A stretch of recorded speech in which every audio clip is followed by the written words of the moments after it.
موضوع محمد هاني بقى زيادة عن اللزوم وبايخ لدرجة إن مصر كلها اتكلمت عليه، ولكن برضو الوضع كما هو.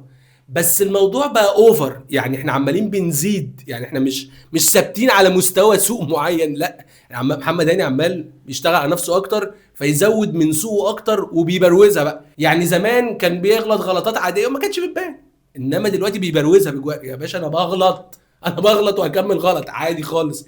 اي لعيب من حرس الحدود رايح ناحيته يرمي عليه السلام، يقول له سلام عليكم، يقوم معدي.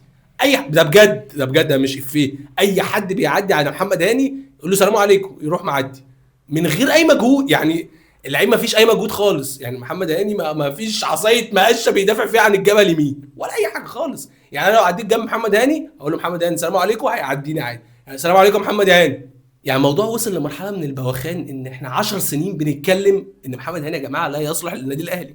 10 سنين، تخيل انت كل يوم 365 يوم في السنه انت كل يوم عمال بتقول يا جماعه محمد هاني لا يصلح للنادي الاهلي. محمد هاني مكمل لمده 10 سنين. فبصراحه ما شفتش كده في الدنيا.